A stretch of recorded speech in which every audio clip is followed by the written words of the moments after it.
Letošnji prejemnik nagrade Nede Pagon za knjižnega urednika ali urednico je pesnik, prevajalec, aktivist in urednik Brane Mozetič. Nagrado Nede Pagon razpisujejo pri založbi Studia Humanitatis. Kot je v utemeljitvi med drugim zapisala komisija, je Brane Mozetič eden najvidnejših slovenskih urednikov izvirne in prevodne knjižne produkcije.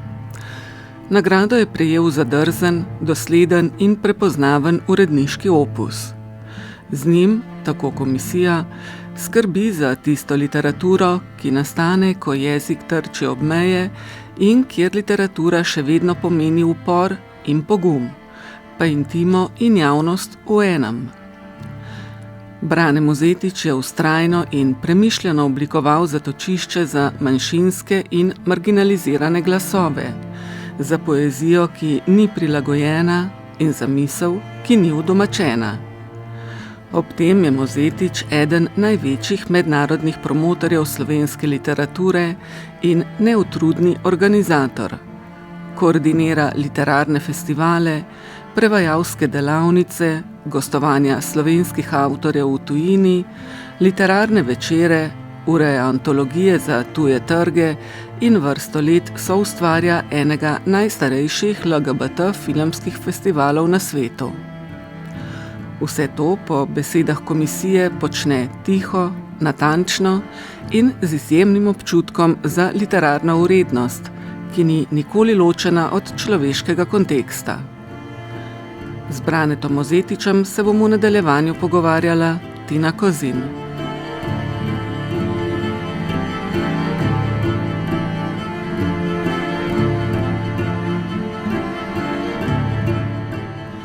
Spoštovani poslušalci, lepo pozdravljeni v oddaji Literarna matinaja. Spoštovani gospod Brane Mozetič, lepo pozdravljeni. Pozdravljeni. Najprej vam čestitam za nagrado. Začela bom kar s standardnim vprašanjem. Kaj vam pomeni to priznanje? Ja, v bistvu je že 35 ali pa še malo več let nekako se zavedam, kaj delam. In v bistvu nisem nikoli pričakoval, da glede na naravo mojega dela, da bo moje delo kaj z veseljem sprejemano ali sprejeto. Tako da to je po eni strani neka potrditev, po drugi strani je pa po mojem to celo večji, pomembnejše dejanje v bistvu za slovensko založniško srenjo kot zame. Namreč, da je naredila ta pogumen korak in drzen korak, da je recimo meni namenila to nagrado. Zanimivo. Komisija pripisuje drznost, vam, vi pa... Ja, v bistvu je tudi sama bila dovolj drzna, da si je to nekako dovolila. Ko smo zdaj ravno že pri tej drznosti, ne?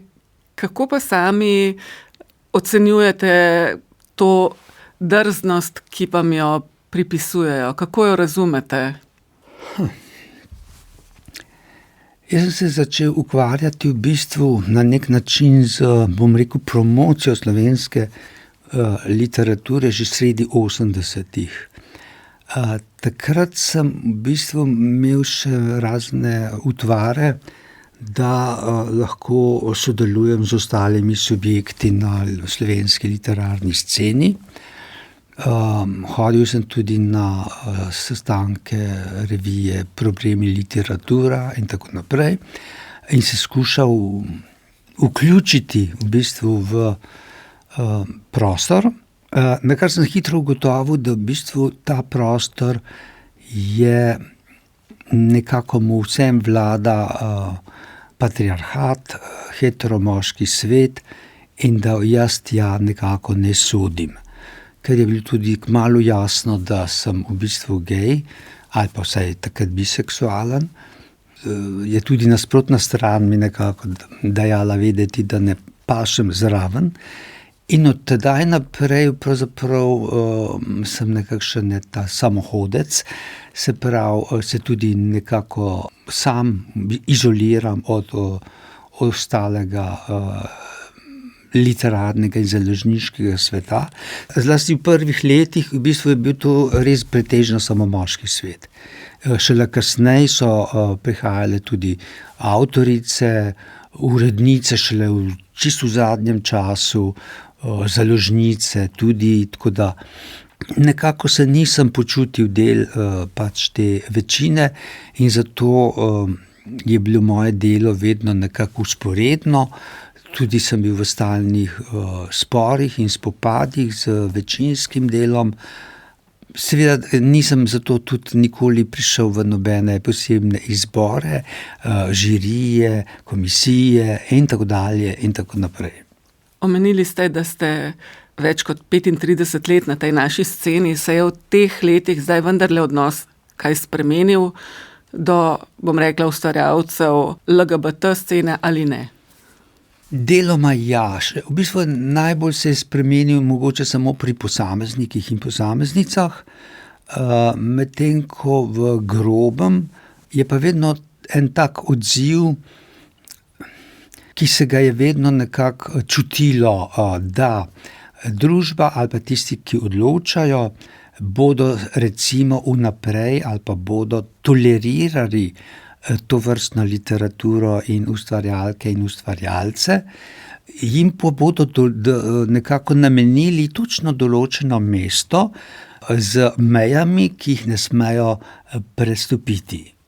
Tako da je absolutno, bom rekel, je slovenska literarna ali pa založniška scena še dokaj homofobna. To se zlasti pozna takrat, ko recimo po kakem čudežu ali naključju literati, ki pišejo LGBT vsebine, dobijo kakšne nagrade, pride precej zahrbtnih napadov. K temu se bova verjetno še vrnila v nadaljevanju. Zdaj bi vas vprašala, oziroma zdaj bi se malo vrnila k vašemu res obsežnemu in tehtnemu uredniškemu opusu. Danes je o tem priča tudi nagrada prepoznavanj in priznanj. Naj tu omenim recimo zbirki Alef in Lambda, ki sta najširše poznani, prva med številnimi antologijami, ne samo seveda slovenske literature, ampak tudi prevodnimi, evropskimi antologijami. Prva je bila Modra svetloba, homoerotična ljubezen v slovenski literaturi. Ta je šla tudi kot prva knjiga v zbirki Lambda leta 1990, potem sta ji sledili zelo hitro antologiji evropske gejevske in evropske lezbične poezije. Urejali ste tudi revijo Revolver, število knjig, ki so izšle v zbirkah Alef in Lambda. Mislim, da v vsaki zbirki kar krepko presega 100 knjig. Pa me zanima, je kakšna vaša uredniška odločitev, ki jo danes morda obžalujete ali ne in se še vedno podpišete pod vse knjige, ki ste jih uredili? Ja, jaz sem vse skupaj uredil verjetno okoli 300 knjig. Samo v zbirki Lambda preko 170 in sem izdal več knjig z LGBT vsebinami, kot vse slovenske založbe skupaj v celotni slovenski zgodovini. To pomeni, da sem s tem vse nekaj naredil in dal v prostor. Mislim, je to nekaj, kar se ne da spregledati. Ne spomnim se natančno, da bi bil kakšna posebna knjiga, ki mi bi bilo kasneje žal, da sem jo izdal. V bistvu sem navajen na to, da seveda se zlasti pri slovenskih avtorjih in avtoricah dogaja, da znajo potem, se pravi, jim izdaš knjigo, potem čez par let te pa napadajo, pa take stvari, ampak to je stvar kulture posameznikov in posameznic in tukaj sem že navajen na to vrstne izpade. Malo je kriva tudi majhnost.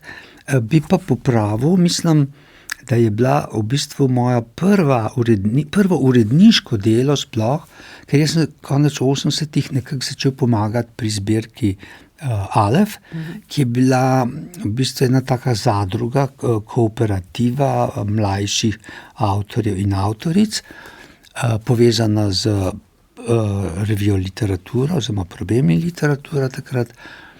V tistem času sem jaz neke uredniške izbore delal za revijo, potem sem pa predlagal, da bi delal tudi nekakšen izbor sodobne evropske homoerotične poezije. Takrat je bil urednik revije Jani Virk, ki je bil pa zelo proti temu. Urednik Alefa je bil pa takrat Andrej Blatnik in potem je on rekel, pa njega to zanimalo in v bistvu bolj kot v obliki knjige, in tako sem v bistvu naredil prvo antologijo Drobci stekla v ustih, ki je izšla leta 1989 in je bila tudi v tistem času, ker je bil tisti čas dokaj liberalen, zelo dobro sprejeta in tudi je zelo kmalu bila razprodana celo. Tako da je bila to moja prvo uredniško delo.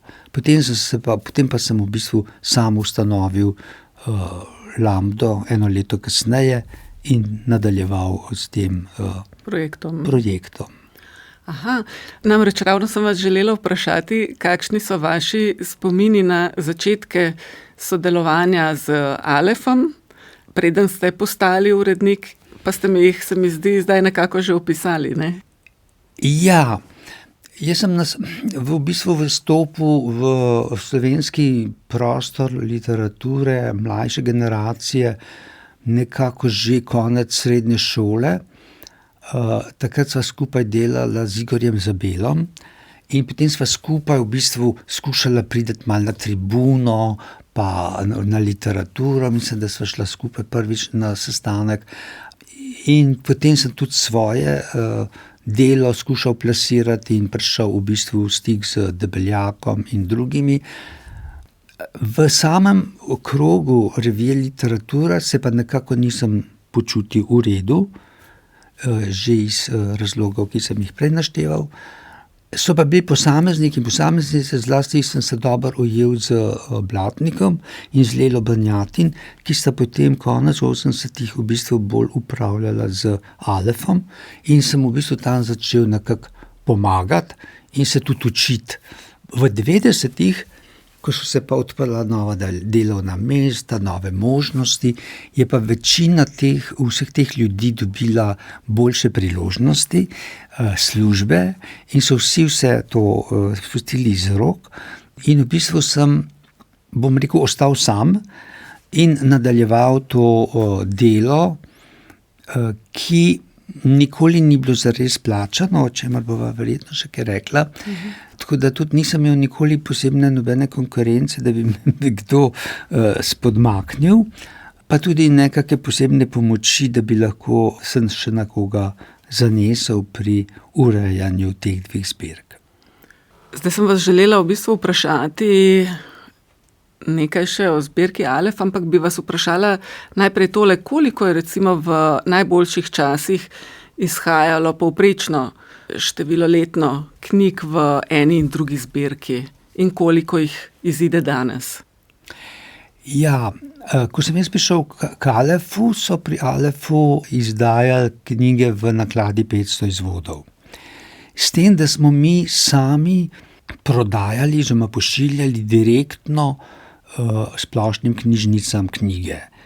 V knjižnice je šlo kar precej izvodov. Mislim, da je 150 ali celo 200 in to je bilo ogromno dela, ne. Skratka, vsako knjigo je bilo treba poslati v določeno knjižnico, račun in vse to. V knjigarne pa smo dajali knjige v komisijsko prodajo. Distributerja takrat ni bilo, distributerji so se uradni pojavili šele potem v 90-ih in se je kar hitro izkazalo, da pravzaprav bolj izčrpavajo založnike, kot da bi zares ljubili knjige. Z maržami, ne? Ja, pa tudi z tem, da so knjige jemali, pa jih pa sploh niso prodajali. Mislim, nerazumljive stvari. V bistvu so tako delala na začetku študentska založba, ki je vzela tudi manjše založnike in v bistvu njihovih knjig sploh ni dala v prodajo, jim je pa tako onemogočila dostop do trga skoraj, ne. s tem nekim vadljivo distribucijo. Potem pa je seveda naklada vse bolj padala, glede na to, da so knjižnice manj naročale, ker jih nihče ni več nadziral, kaj delajo z denarjem, ki ga dobijo ravno zato, da bodo kupovale subvencionirane knjige. To je še danes problem. Tako da v knjižnice, če primerjava, knjižnice zdaj vzamejo preko distributerja, mi zdaj samo preko distributerja delamo, vzamejo pesniške zbirke mogoče 40 izvodov. V knjigarnah se ne proda skorajda nič. Največ prodajo knjige na raznih prireditvah, se pravi ali po Sloveniji, ker avtorji in avtorice same, slovenski. Tuje poezije se proda komaj kaj, potem pa na raznih sejmih in pa jaz na raznih prireditvah v bistvu razdelim ogromno knjig. Letno pa imajo vsaj nekaj 100. Ker se mi zdi smiselno, da so knjige v obtoku, da niso v skladišču, poleg tega skladišča niti nimamo tako ogromnega, da bi vse to hranili. Je pa pač situacija, kakršna je, to je nekako kriv sistem, da ljudje vedno manj berejo in vedno manj kupujejo, nihče ne propagira branja oziroma bere se vedno slabše knjige. Ja, na državni ravni ni nobene sistemske politike, kar se tiče branja in kupovanja knjig. Ne, ker tudi veste kaj, če primerjate tuje države, recimo, ne vem, v neki Franciji si ne morete predstavljati pogovora s predsednikom države, da bi bile kakšne knjige, ki je okoli njega, ali pa da ne bi celo ono kakšne knjige govoril. Pri nas bi bil to čudež. Rekli ste, da se prevodne knjige poezije praktično ne prodajajo, ne? To je tudi razlog, da jih založbe vse manj izdajajo, kar pa se meni osebno zdi katastrofa, no? Tako da je prevodne poezije vedno manj, s tem se mi zdi, da se tudi sam jezik slabše razvija. Kako pa vi gledate na to dejstvo, da ste eni redkih, ki še izdajate prevodne knjige poezije? Ja, zbirka Alef je imela kar porast v izdajanju naslovov. Večinoma sem izdal tam poezije, potem kar nekaj antologij sodobne poezije, ker se mi zdi zelo pomembno, v bistvu, da je ta pretok, da se ve, kaj se v drugih državah dogaja. Sem izdal antologije sodobne španske, ruske, turške, baskovske, arabske in tako naprej. Moram reči, da že te antologije so bolj na slab odziv naletele. Nobenega posebnega zanimanja ni bilo ne pri kritikih, ne pri bralstvu in tudi pri pesnikih in pesnicah ne. Te v bistvu so še največji problem, ker niti poezije nič ne berejo, oziroma samo berejo poezijo oziroma neke izdelke svojih prijateljev in prijateljic. To je dolgoročno seveda zelo slabo. Potem pa se je zgodil še ta preobrat, da so na Jaku, oziroma tedanja direktorica, v bistvu precej rezali sredstva za poezijo in je poezija bila postavljena na stran nekako. Začelo se je promovirati samo trg, se pravi tisto, kar se prodaja, se pravi samo prozo, oziroma ne samo prozo, samo roman. In Jak je imel idejo, da je promocija slovenske literature v bistvu prodaja avtorskih pravic za romane. Neka nelogičnost, institucija, ki bi morala promovirati knjige in literaturo, je začela v bistvu biti kot nekakšna avtorska agencija za prodajo, kapitalistični subjekt. in je zelo rezala, se pravi, mi smo imeli prej po 6-7 knjig letno, potem pa so nas odrezali na 3 knjige letno, to pa pol tudi pomeni, da med te 3 knjige letno v bistvu izdajam predvsem slovensko izvirno poezijo. Prevodne vedno manj, oziroma samo v primeru, če se sredstva dobijo iz tujine.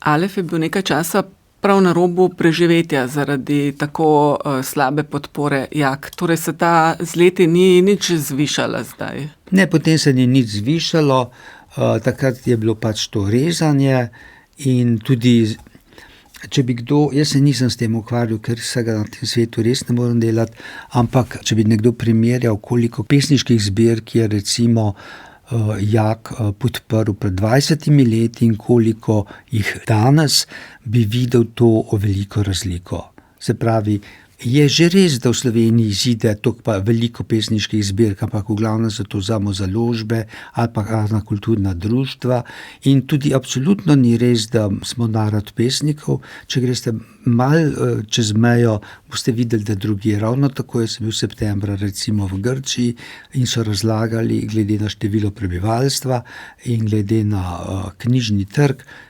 izdajo približno sorazmerno enako število pesniških zbirk kot v Sloveniji. Zanimivo, ne, da je Jak zmanjšala subvencije za poezijo, po drugi strani pa je naša predstavitev v Frankfurtu imela v ospredju prav poezijo, ne? To je imela po eni strani ravno zaradi teh očitkov, ki so bili zelo močni. Saj jaz sem v bistvu vseh svojih 35 let po svetu tudi konstantnemu kritiziranju in prerekanju z odločevalci, tudi v primeru Frankfurta. Tam nekako v tujini je vseeno, ker poezija ni toliko odvisna od trga, se pravi od prodaje, ker od tega itak nič ni, je mogoče poezija tudi v svetovnem merilu, pa tudi v slovenskem svetu, mogoče malo kvalitetnejša, medtem ko proza postaja vedno bolj nekako, bom rekel, povprečna, komercialna ali celo podpovprečna. Tudi slovenska proza, če bi primerjali prozo izpred 40 let pa današnjo, bi videli, da je današnja zelo popreporaščena, da nekako redki so primeri, da se sploh ukvarjajo s stilom, je samo pač neka zgodba, vse so si zelo podobne in so po eni strani zelo dolgočasne. Je to tudi razlog, da v zbirki Alef izide bistveno več poezije izvirne, zdaj govorim kot proze, sama se spomnim romana Jane Puterle Srdić, ki mi je bil zelo, zelo všeč. Nekako se je z leti izkristaliziralo, da je seveda Alef predvsem neka marginalna založbica za poezijo in da se tudi ne more, ker nima personala, ne nič ukvarjati na veliko z promocijo, z avtorji, nima denarja, ni pri koritu in tako dalje in tako dalje. Zato se prozni avtorji in avtorice nekako niso niti oglašali in so šli vedno tja, kjer so mislili, da je trg, kjer bodo postali slavni, genialni in čaščeni. Veste, svet proznih avtorjev in svet pesnikov, to sta dva povsem različna svetova, tudi v mednarodnem merilu. Se pravi, pesniki se navadno predstavljajo in združujejo na raznih pesniških festivalih, velikokrat so tudi sami založniki poezije, velikokrat gre za neko sodelovanje, izmenjavo, neko bratsko ali sestrsko druženje, medtem ko so prozaisti drug drugemu konkurenca. Ponavadi imajo tudi seveda literarne agente, sodelujejo na raznih tekmovanjih, kakor so sejmi in ta dva svetova nekako ne gresta skupaj. Tako da jaz povsem razumem, da se k meni obračajo predvsem pesniki, prozaisti pa grejo pač drugam. No, pa so te knjige pesniške, ki izidejo pri vas, so vendarle sinonim za kakovost, tudi so zelo odmevne običajno in priznane. Ja, jaz se trudim, da nekako, koliko se lahko trudim, ker nazadnje tudi ponudba peša, a ne počasi, koliko se lahko trudim, da so te knjige res kvalitetne. Morda se včasih izkaže ta kvaliteta v bistvu celo na daljši rok, ne takoj, zato ker ne operiram z neko propagandnim strojem, ki bi neko knjigo postavil v ospredje, čeprav recimo nima te kvalitete, da bi sploh bila tam. Tako da mogoče je malo slabši občutek ta, da imam vedno večje težave najti res kvalitetne pesniške knjige. Kar je pa verjetno povezano tudi z mojimi leti, ko je človek tudi že vsega malo naveličan ali pa je že marsikaj boljšega prebral v življenju in potem pač. Pa še ena stvar je, ki mogoče ni tako nepomembna. Alef je bil vedno namenjen pravzaprav mlajšim generacijam, novim imenom in tako naprej. Da so te nove generacije nekako, ne samo to, da kljub internetu in ne vem čemu slabo poznajo pesniško zgodovino in kaj se dogaja čez mejo, hkrati so tudi precej nesamokritični in razvajeni. Tako da se velikokrat dogaja to, da mojih pripomb sploh ne upoštevajo ali pa se celo tako užalijo, da umaknejo rokopis. Ker je za njih v bistvu, to je tudi ta usoda urednika, da je urednik, se zdi kot pač nek servis za njihovo genialno delo. Kako pa vi razumete svoje uredniško delo, oziroma če pogledava malo vaše osnovne uredniške smernice in kakšen tip prvopisov je za vas zanimiv? Ja, seveda vsak urednik ima pač neko subjektivno videnje.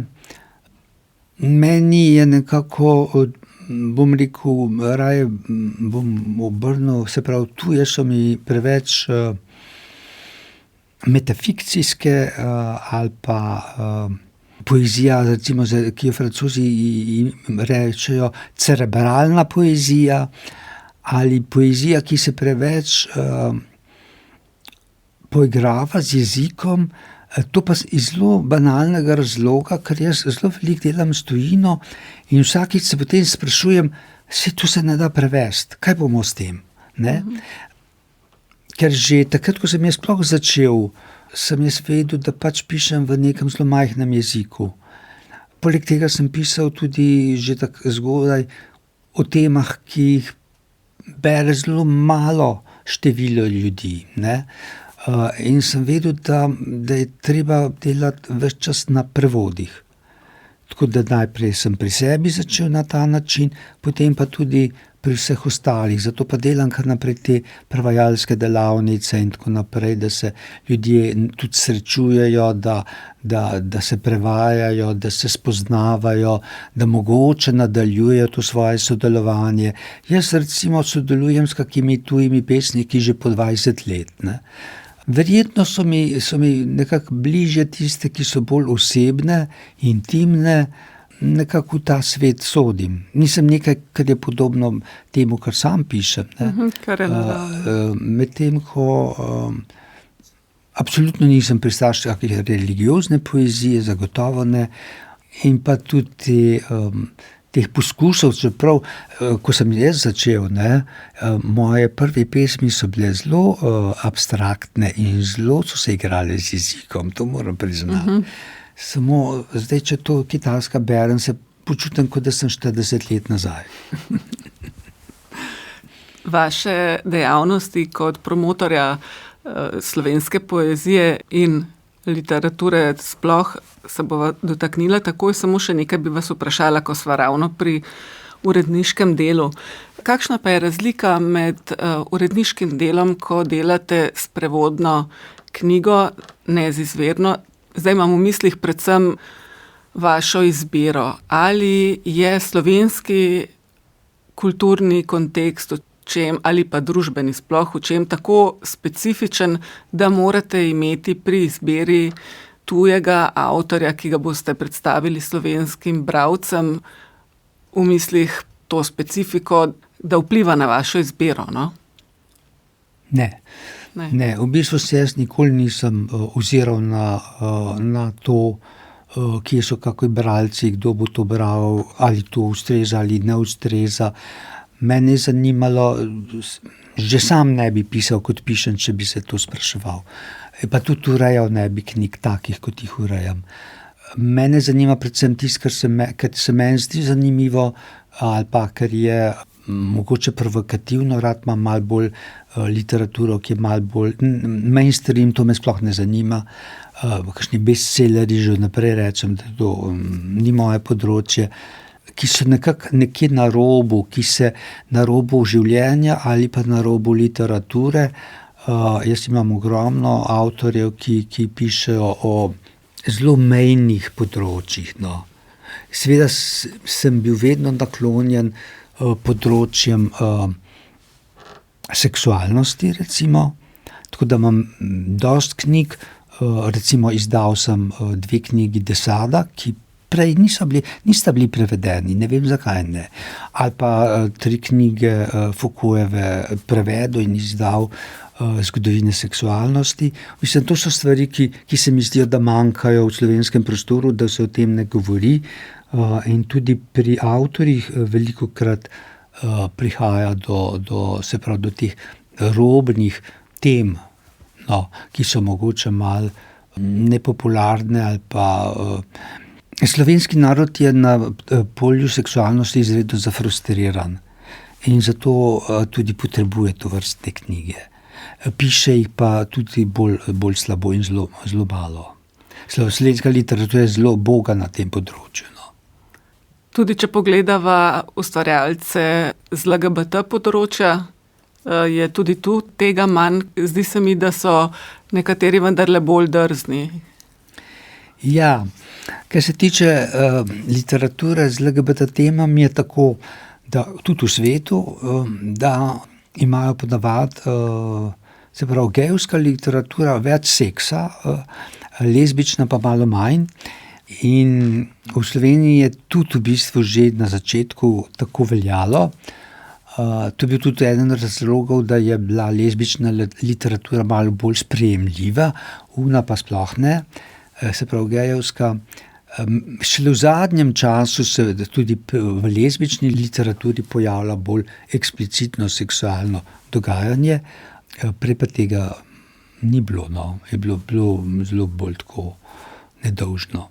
Ampak še vedno se mi zdi lezbična literatura pri nas širše sprejeta kot recimo gejevska. Seveda, ker živimo v patriarhatu. To je logično. Mislim, to je povsem logično. Nenazadnje literarni svet še vedno obvladujejo moški. Tudi tiste ženske, ki so recimo nekje, bom rekel, nastavljene, delujejo v moškem stilu, po moškem principu. Tudi jezik je moški. Svet je pač patriarhalen, ne? Tukaj bi mogle biti korenite spremembe, da bi se vsaj malce kaj spremenilo. Se pa v bistvu žal spreminja vedno bolj nazaj v še hujšo patriarhalnost in tradicionalnost. Pa so še kakšne teme, ki jih pogrešate v slovenski poeziji sploh? Omenila sva pač seksualnost, ne? Tudi ljubezenske poezije je zlasti v novejši, bolj malo. Potem slovenska poezija, se spomnim, vse od začetka je bila zelo rada apolitična, recimo tega, kaj dosti ni. Slovenska poezija bi bila rada nekako čista poezija, ne? Se pravi, ne preveč telesna, ne preveč politična, ne preveč vsakdanja, nekako tam nekje v meglicah bi lebdela in to je zelo odklanjam, no. Poglejva malo vaše delo promotorja slovenske literature v mednarodnem prostoru. Tu ste res naredili delo za več ljudi, ne samo za enega. Mislim, kot bi se s tem ukvarjalo več ljudi, ste res zelo dejavni. Najprej bi vas vprašala, kako je bilo z mednarodno prepoznavnostjo slovenske literature takrat, ko ste vi vstopali na to področje, se pravi tam v 80-ih, 90-ih letih, ko je bil tudi čas še bistveno drugačen. Zdaj mislim seveda na to, da ni bilo še digitaliziranega sveta, ni bilo globalizacije in so bile tudi povezave drugačne in malo bolj komplicirane za vzpostaviti. Ja, takrat je bila seveda slovenska literatura del jugoslovanske literature ali pa jugoslovanskih literatur. Jaz sem bil leta 84, 85, 86 nekako veliko v Parizu in sem se že takrat ukvarjal s tem, da bi prevajal, oziroma sem prevajal sodobno francosko poezijo v slovenščino in da bi tudi kje izdal ali pa pač promoviral sodobno slovensko poezijo v francoskih prevodih.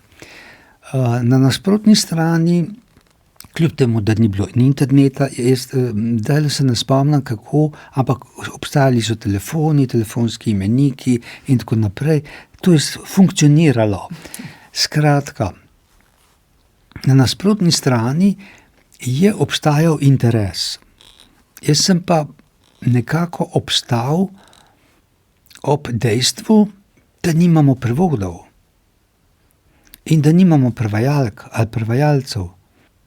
In vsaj za francoščino, vsaj do danes, v bistvu nimamo nekih prevajalcev in prevajalk. To je največji problem slovenščine. In tudi zdaj za številne jezike se je malo spremenilo, ampak večina prevajalcev je v bistvu iz slovenščine, niso materni govorci, ne. To pa pri nasprotni strani vedno vzpodbudi neke zadržke. Tako da kljub temu, da so želeli objaviti recimo revijo Sodobna slovenska poezija, jaz nisem imel materiala. In tako v bistvu nisem kam daleč prišel, razen potem malce kasneje, se pravi že v 90-ih, mi je uspelo spraviti skozi 2 antologiji pri založbi v Marseju, takrat pa so bile že prevajalke v francoščino, ki še danes delajo v bistvu, ampak bolj za prozo kot za poezijo. Nekako je le potem to šlo naprej. Veliko teh prevodov pa se upravlja tudi prek teh pesniških delavnic, kjer pravzaprav pesniki prevajajo drug drugega s pomočjo angleških prevodov in včasih se potem to nadaljuje in rezultira recimo v kako knjigo. Moram pa reči, da je razlika bila vedno v tujini med slovensko literaturo in ostalimi literaturami tedanje Jugoslavije v tem, da je bila tudi, bom rekel, emigracija iz drugih republik dosti močnejša in solidarnejša, kar je zelo pomembno. Se pravi, da so oni v bistvu zelo pomagali ali pa podpirali svoje lastne avtorje. Tega pa Slovenci, tudi jaz, ki sem res ogromno potoval po svetu, nisem naletel na kakšne posebne slovenske solidarnosti. Ta termin nam je res malo tuj. Ja, jaz pridem kam brat v mesto, recimo, v katerem vem, da je, ne vem, na stotine Slovencev, pa potem na branju niti enega ni. Je res sicer, da ne hodim brat Slovencem po tujini, ampak vseeno. Se strinjam, ja, da bi bilo nekako prav, da bi jih vsaj zanimalo to. Ja. Brane Mozetič, s tem, ko govoriva o vaši vlogi promotorja v našem knjižnem prostoru, ste že omenili, no, kaj vse počnete. To so organizacije delavnic, branj, izmenjave prek festivalov. Tega je ogromno. Ja, mogoče pomembna tudi ta edicija Ten Books from Slovenija, Tudi to, ki jo urejam zdaj že 15 let, če se ne motim. To je v bistvu princip, da povabim približno 20 slovenskih kritikov in kritičark, da predlagajo par, se pravi, ne vem koliko, 5 ali 6 knjig, ki so se jim zdele najboljše v preteklem letu in pa tudi najbolj primerne za promocijo v tujini, tudi to je važno. In potem iz vseh teh predlogov, tu pa lahko pohvalim v bistvu te kritičarke in kritike, ki jih marsikoga sploh ne poznam osebno, da nekako le predlagajo, vztrajajo, da to počnejo že leta in leta, tudi vedno novi prihajajo in da potem iz vseh teh njihovih predlogov pride do te, da nekako izberem, se oni izberejo 10 knjig, ki se zdijo najbolj primerne in potem se to prevede v angleščino in izda v obliki pač biltena in pa tudi v PDF-ju je potem in potem tudi jak to praviloma plasira po raznih nastopih. Je pa zanimivo, ne, da pri teh predlogih veliko točk dobijo pesniške knjige. Oziroma, bom rekel tako, kar se tiče poezije, so si kritiki bolj enotni. Kar se tiče proze, je pa tudi strašansko razpršeno, tako da če zdaj banalno povem, ne, recimo predlagajo vsi skupaj morda 20 pesniških zbirk in pa 80 proznih zbirk. Kot sva, upam, da poslušalcem predstavila, imate res zelo velik obseg delovanja, dela, vse delate predano in to lahko potrdim tudi iz lastnih izkušenj, izredno profesionalno. Je pa, kot sem že rekla, tega dela za vsaj 5 ljudi, če lahko sama nekoliko ocenim. Hkrati pa ste že večkrat omenili tudi podplačanost uredniškega dela in predvidevam, da je tako tudi z ostalimi dejavnostmi oziroma deli, ki jih opravljate. Kako vam vse znese čisto z finančnega, pa tudi sicer energijskega vidika? Če sem zelo konkreten. Se pravi, ti, ki dajo denar, nekako ves čas, odkar pomnim, delajo diskriminacijo pri založnikih. Potem nekatere založbe so bolj preko rekel, nekatere so bolj odrinjene, nekatere so zaželene, nekatere so tolerirane. Jaz mislim, da je moje založniško, uredniško in založniško delo tolerirano. Toliko, da ne, bomo rekli, omaga. Če pa primerjam zelo konkretno, recimo, pri Alefu prejmemo dijaka za pesniško zbirko 5500 evrov. Po njihovi tarifi in zahtevi in pogodbi moram pesniku oziroma pesnici izplačati 3500 honorarja. Ostane 2000 evrov, iz katerih pa se plača potem lektura, spremna beseda, oblikovanje, postavitev, tisk. Lahko je vsakemu jasno, da za urednika ne ostane nič. To pomeni, da je moje uredniško delo v bistvu prostovoljna dejavnost, ki ni nikoli plačano. Glede na to, da se knjig komaj kaj proda, od tistega, kar se proda, se plača skladišče, mogoče telefon, internet. Ne? Po drugi strani pa za prav enako knjigo, recimo neka druga založba, dobi bistveno več denarja. Oni seveda potem lahko plačujejo urednike in še koga. Že na Ministrstvu za kulturo in potem na Jaku so ves čas obljubljali, kako bodo pri subvencijah upoštevali tudi, da bodo plačani uredniki. To se do danes očitno še ni zgodilo, oziroma se je zgodilo samo nekaterim. Tako da tudi jaz, ko primerjam, recimo Lambdo in Alef, tudi tukaj so za enake knjige razlike. Tako da lahko iz prve roke povem, kako diskriminatoren je odnos oziroma ravnanje Javne agencije za knjigo. Kar se tiče promocije v tujini, je tako. 20 let nazaj se je s promocijo ukvarjalo veliko subjektov. literarne turneje, nastopi v tujini, so delali Beletrina, Apokalipsa, Literatura, jaz kot Center za slovensko književnost, pa Društvo pisateljev. Do danes so vsi nehali. Čisto enostavno, ker to delo je nehvaležno, neplačano, nihče ga ne upošteva. S promocijo se zdaj ukvarja samo še Javna agencija za knjigo po svojih vatlih in seveda to za njih pomeni samo nastopi na knjižnih sejmih in prodajanje avtorskih pravic. To pa je povsem napačno. Tako da moje uredniško delo je pravzaprav prostovoljna dejavnost, zato pa je toliko pomembno, da moram imeti s knjigo veselje. Ne? Da imam vsaj to. Se pravi, da je to knjiga, ki jo rad izdam pri prevodih, je skoraj nujno, da knjigo preberem že v kakšnem drugem prevodu, da vidim, zakaj gre. Ne rad izdajam knjige ali pa jih dam v prevajanje, za katere nimam pojma, kaj je.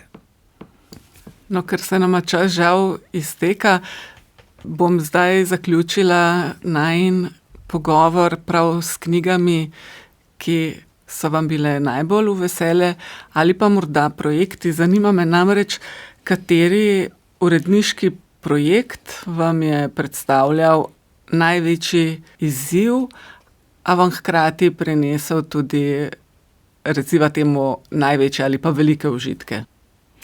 V bistvu bom obrnil. Gre za projekte, ki so mi povzročali v bistvu največje bolečine. Vsi so pa povezani z razkrivanjem slovenske LGBT zgodovine. En projekt je bil ponatis romana Franceta Novšaka Dečki. Ponatis, s katerim sem v bistvu Novšaka nekako na novo postavil v slovensko literarno zgodovino, ker je bil izločen. Zdaj ni več in ne more več biti izločen. Slaba stvar tega je bila dolga zgodba z njegovimi sorodniki, oziroma pač temi, ki so imeli pravice. Se je končala tako, da so oni v bistvu niso hoteli imeti nič opravka z svojim sorodnikom in so se povsem odrekli vsem pravicam in vsemu, ker je bil za njih to tak madež na njihovem imenu. Potem sem pač knjigo izdal, kakor sem jo izdal. Drugi podoben primer, ki pa ga nisem uspel rešiti, je bil primer izpred 2 let celjskega bolj filmarja, pa tudi literata Stanka Josta, pri katerem pa nekako nisem kaj dosti uspel, ker so sorodniki vso njegovo zapuščino zažgali. Tretji primer je malo boljši, to je primer Berte Bojetu, kjer sem s pomočjo njenega sina izdal zbrane pesmi, vključujoč pesmi, ki so bile v bistvu iz njenega biseksualnega obdobja in so povsem na novo osvetlile njeno delo. Tako da je, se pravi, v bistvu tudi Berto sem postavil zdaj v neke nove okvire, v okviru slovenske literarne zgodovine. Zadnji primer, ki pa ni uredniški primer, je pa primer Ade Škerl, kjer sem ravno tako v bistvu s pomočjo sorodnikov oziroma pač znancev prišel do dela Zapuščine, kjer je eksplicitno bilo jasno, da je živela vse življenje v lezbičnem razmerju in nekako spet na ta način v bistvu jo prikazal v neki drugi luči, v nekem drugem branju. Pomagal sem v bistvu, da se določene pesmi lahko berejo tudi drugače. Ta projekt je v bistvu se končal dokaj lepo, ker sem nekako le pripeljal stvar tako daleč, da se je majhen park na Prulah poimenuje po Adi Škerl in Sonji Plaskan. Napis je bil sicer v pol leta 7-krat vandaliziran, ampak trenutno je zdaj že rekordno 1 mesec nekako v spodobnem stanju. Brane Mozetič, hvala vam za tale zanimiv pogovor. Čestitam vam za nagrado in za vse vaše delo, ki ste ga opravili in ki ga boste še opravili na področju slovenske literature. Hvala vam. Spoštovani poslušalci, v današnji oddaji Literarna matineja smo torej gostili letošnjega prejemnika nagrade Nede Pagon, Braneta Mozetiča. Z njim sem se pogovarjala Tina Kozin, za tehnični del oddaje pa je skrbel Janez Zahlin.